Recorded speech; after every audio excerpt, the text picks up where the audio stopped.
哲学爽歪歪，吼力松歪歪。每集为你介绍一位哲学思想家。上集影片我们介绍了笛卡尔沉思录的前3篇沉思，这集我们要来继续探讨后3篇沉思，处理上集留下的问题。如果上帝存在，为何造出犯错的人类？上帝存在的证明是循环论证，有没有更好的证明？我思这个精神实体跟我的身体又是什么关系？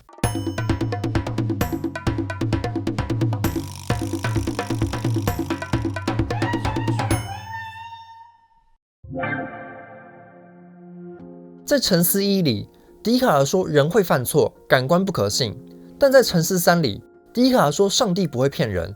这两个命题如何能相容呢？如果上帝是完美的，上帝在造人时为何不给人类完美的感官能力？这样人就不会犯错了。人的不完美是不是证明了造物主也不完美？这就像人类制造人工智慧，人类的知识是不完美的，所以人造出来的机器人也不可能完美。人工智能驾驶还是会出车祸。这里的问题其实近似于神学里的恶的问题。如果上帝是完美的，那为何世界上会有恶？过往的神学家奥古斯丁的回答是：我们会以为有罪恶，是因为我们从人的角度看。事实上，恶只是善的匮乏。上帝没有创造罪恶，上帝只是创造了人类。但是人做的事情远不及上帝的完美，所以人就以为那是恶。但是我们可以继续挑战这个答案：上帝为什么不把人造得跟他一样完美，让人只能做出善事，这样世间就没有恶啦？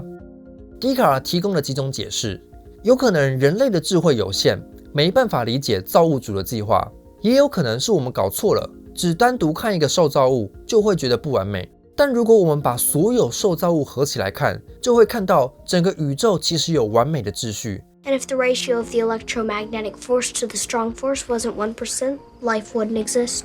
What are the odds that would happen all by itself? Why are you trying to convince me to believe in God? You don't believe in God. I don't, but the precision of the universe at least makes it logical to conclude there's a creator. 笛卡尔再进一步论证，人为什么不完美会犯错？错误是因为我缺少了该有的知识，所以在不该犯错时犯了错。我们不能奢求有限的人类知道一切，因为只有上帝才是全知的。人之所以能犯错，是因为有自由意志，用自己的理性做选择判断。笛卡尔认为这恰好是上帝的恩宠，证明了上帝的良善，因为自由意志最接近上帝的无限的概念。自由选择是人可以体验到最不受限制的感受，仿佛就像上帝一样。エレンは全ての巨人とエルディア人に影響を与えることができる。なのに僕らは変わりなく巨人の力を使えるままだ。エレンは意図的に我々を放任してるってこと？そう、自由にやらせてる。まるで僕たちがどうするのかを試すみたいに。上帝给人自由意志，就是赠予人类上帝才有的形象。但恰好是因为人太自由了，所以会把自由扩展到自己理解能力范围之外的事，在还没用理性得到充分认识之前，就自由做出行动。这就是为什么人会犯错。错误跟罪恶源自于自由意志跟理性的落差，这两者都是上帝赋予的，但是自由意志接近上帝的无限，而人的理性却是有限的，两者的落差就导致人时常犯错。所以问题出在人身上，不能怪给上帝。接下来笛卡尔进一步说，人虽然有自由意志，但却会倾向真理跟良善。这就像人有自由选择食物，但是大家都会选择美食。例如数学家看到不同的数学证明时，都会倾向最清晰简洁的证明法。如果不诉诸上帝，我们很难解释这种求真的倾向是从何而来的。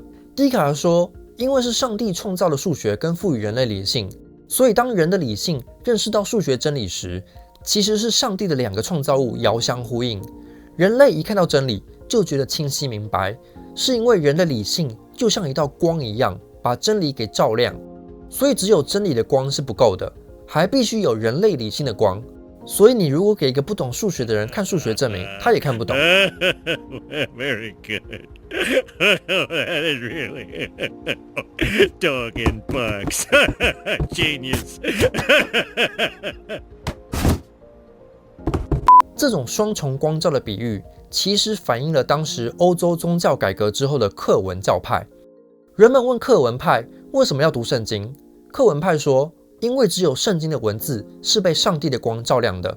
但是如果不信上帝的人去读圣经，也读不懂。读者必须先信上帝，才会被上帝照亮。所以要有一个被上帝照亮的人去读被上帝照亮的圣经，这种双重光照就跟笛卡尔讲的理性跟真理互相照应一样。但是如果自由意志是被上帝给予的天性，让人天生就倾向追求真理跟良善，那不就是被上帝决定好的吗？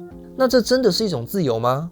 笛卡尔说，自由意志的存在是从经验感受到的，而不是用论证来证明。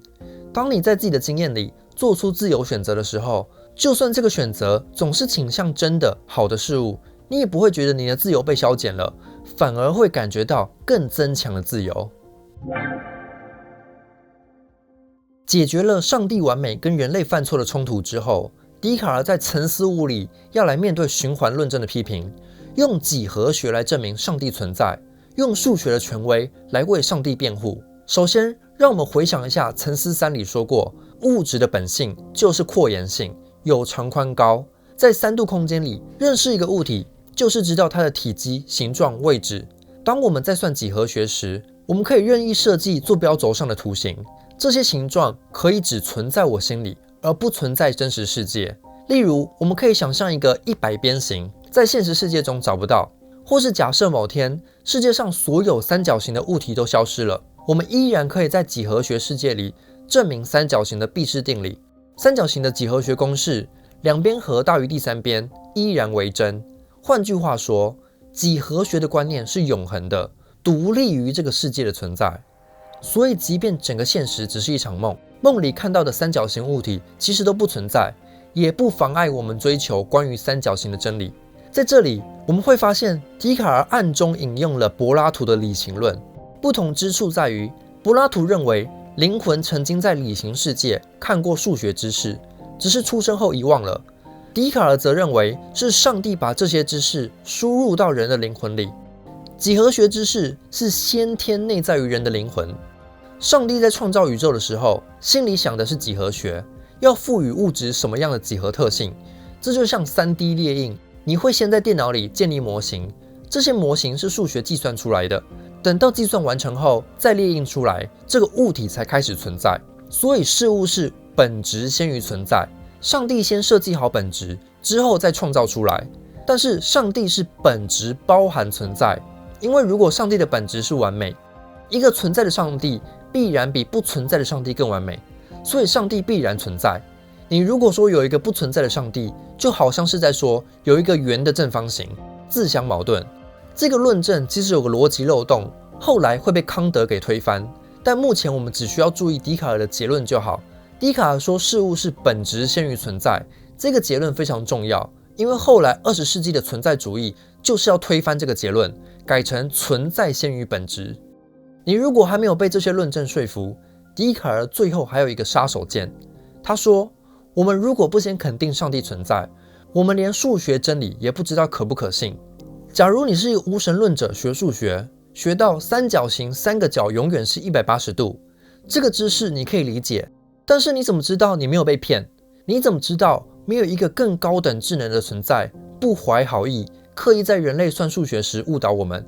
就像在骇客任务里的世界一样，如果我们是在母体里算数学，有可能被植入电脑程式病毒，但我们自己不知道。但是相信上帝存在的人就不会遇到这个问题，因为上帝的完美性跟上帝会骗人两件事互相矛盾。换句话说，如果上帝存在，他就不会搞一个骇客任务的母体来玩弄人类，否则他就不是上帝了，而只是个骗人的恶灵罢了。以此证明，我们要确保数学知识不可怀疑，就必须预设上帝的存在。在最后一篇沉思里，笛卡尔要谈到底心灵跟身体是什么关系。在沉思2中，我们已经论证过我思故我在的我是什么。我不等于大脑或身体，因为这些都是物质，可能被骗。只有我思是不容怀疑的，所以我等于我的思想。换句话说，大脑、身体不是自我存在的必要条件。没有身体，自我依然存在。人死后，身体腐烂，但灵魂不朽。バラバラにすりつぶされても、魂の形さえ保てば死にはしない。咒术回战就是秉持笛卡尔式的主体，认为灵魂可以独立于身体存在。笛卡尔的这个理论颠覆了当时的主流看法。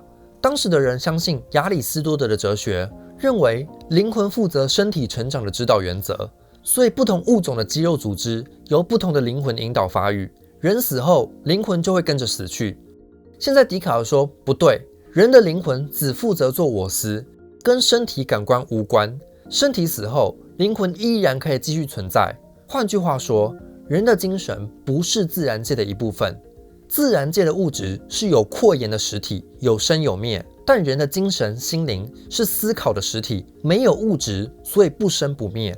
心跟物这两种实体之间没有共同性，所以这套理论又被称作心物二元论。这个结论产生了许多问题。如果人类的精神灵魂是非物质的，跟大脑身体毫无关联，那身体得到的感觉就不会传递给我啊。身体受伤时，我不应该会感觉到痛苦。这就像一个舵手看到船坏掉的时候不会感觉到痛，但事实就是人会感觉到痛啊。身体就是可以影响心灵的主观感受，心灵也可以影响身体。你的自由意志可以命令你的身体行动。笛卡尔认为，这代表一定有某种机制把我的身体跟非物质的心灵结合在一起。怎么找到身心合一的机制呢？人有2只眼睛，那人看到的画面应该要有2个才对。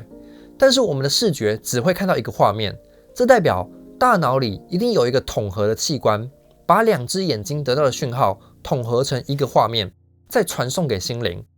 所以笛卡尔就自己做解剖学实验，结果发现大脑里唯一一个没有成双成对的器官叫做松果体，这个地方就最可能是负责感官刺激的统一，也就是人的心灵跟身体交互作用的地方。结果笛卡尔的沉思录出版后，就遭到了波西米亚王国的伊丽莎白公主挑战。Ready, go! 公主问他，非物质的心灵怎么能跟身体互动？因为身体跟心灵要有交互作用，就必须要有接触。你如果把心灵定义成没有长宽高的无形存在，就不可能跟物质产生接触。就算你找到大脑里的松果体也没用，因为物质的松果体无法影响非物质的心灵。笛卡尔回复说，身心的交互作用就像是地心引力跟物质的作用一样，重力不需要接触到一个物体就可以影响物体，所以身心就算没有接触也可以产生交互作用。公主回说，你这是不伦不类的比喻，物体受到重力影响是因为地球产生重力，所以依然是物质在影响物质，不是一个非物质在影响物质。笛卡尔只好承认自己犯了错，竟改口说，人类的理性还不足以理解为何有身心合一的互动。所以公主最后下结论，笛卡尔，你给自己挖了一个坑，把身心视为2种不同的实体。在我看来，心灵也是有扩延的，有物质性，才能够命令身体。可以说，笛卡尔最后输了这场辩论。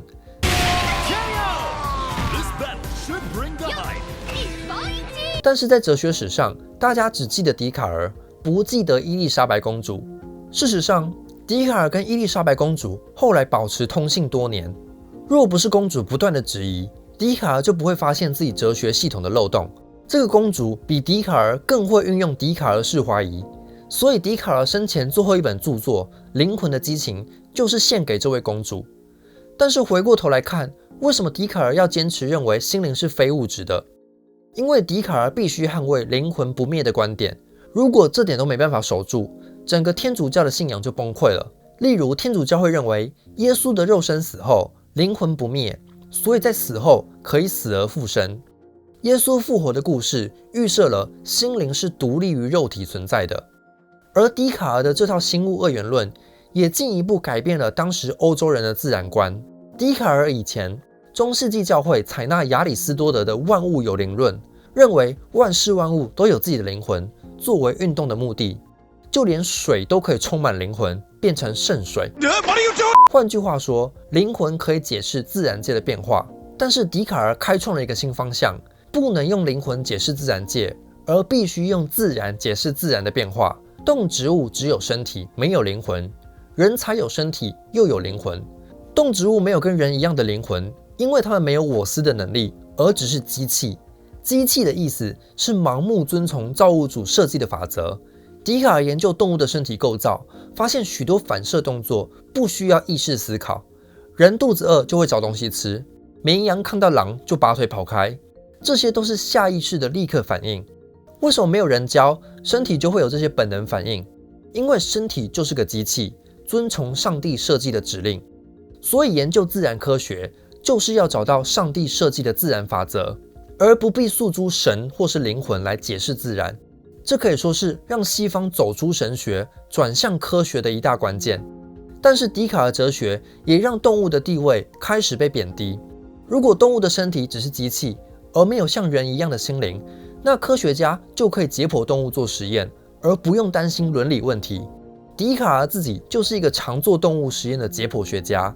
相比之下，人不只是机器，还具有我思的灵魂，所以人的地位比较高级，比较接近上帝。后来英国哲学家 Gilbert Ryle 就说，笛卡尔哲学是把人当成机器里的幽灵，这也就成了后来动画《攻壳机动队》的英文片名。今天的影片我们介绍了笛卡尔的沉思录，分别证明人间的错误源自自由意志与理性的落差，必须肯定上帝、数学真理才能得到担保，人类的心灵独立于身体存在。那么应该如何评价笛卡尔呢？笛卡尔受耶稣会教育，深知天主教是欧洲的千年传统，但笛卡尔发现这个传统会牵制科学发展，阻碍批判思考，所以用教会倡导的怀疑论来质疑上帝会骗人。上帝存在的证明看似是信仰上帝，但其实是把上帝给理性化、哲学化。因为现在谈论上帝可以不再靠诠释圣经的宗教权威，而是靠每个人的我思来进行理性论证。当然，笛卡尔也不敢把上帝完全从哲学里赶出去，因为在1633年，伽利略发表日心说后，已经被教会视为异端邪说。笛卡尔必须自保，所以沉思录有大量篇幅都还是在为上帝辩护。尽管如此，上帝是骗子的假设仍然让天主教大怒。笛卡尔被自己的母校耶稣会批评，这本沉思录也被教会列为禁书目录。但是笛卡尔的哲学成就已经达成了，我思故我在，让哲学科学发展可以逃离宗教权威的掌控。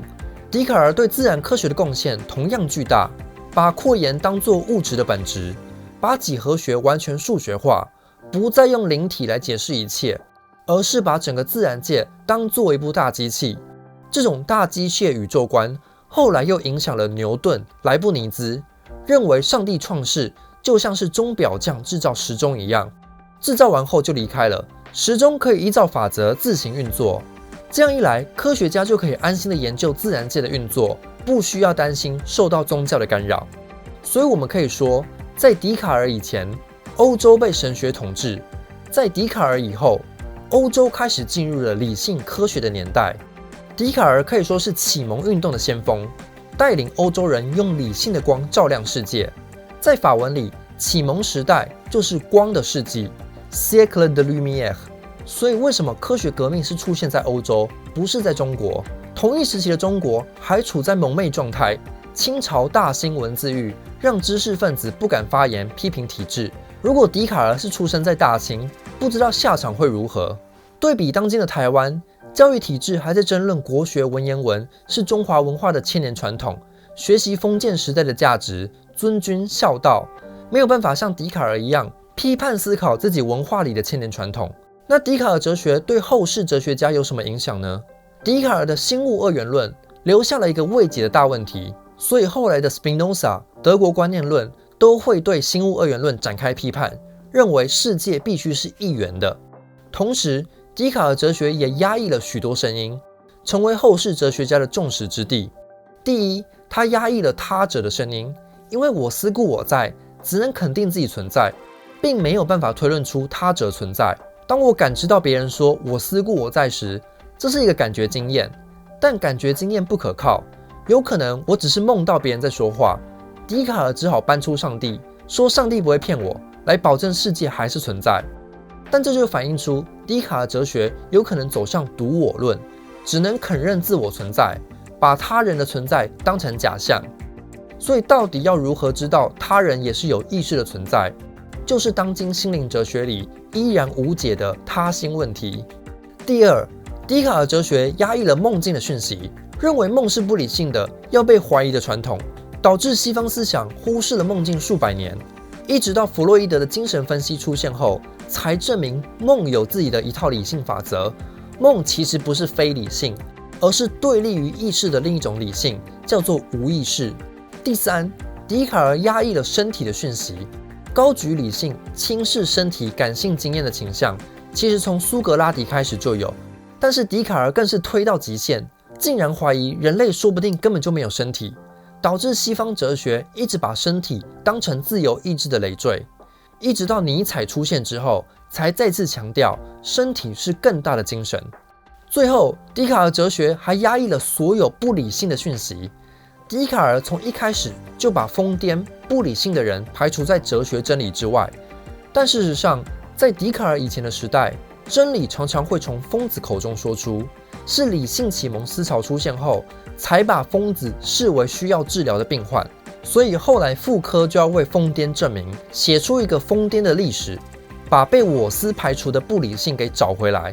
尽管后世哲学家对笛卡尔有这么多的批评，我们至今都仍然活在笛卡尔的影响下，从我思故我在到数学的坐标轴，再到机械式的宇宙观，笛卡尔早已无所不在。所以沙特就说，任何哲学计划都必须从笛卡尔开始，从我思主体出发，怀疑一切过去信以为真的真理。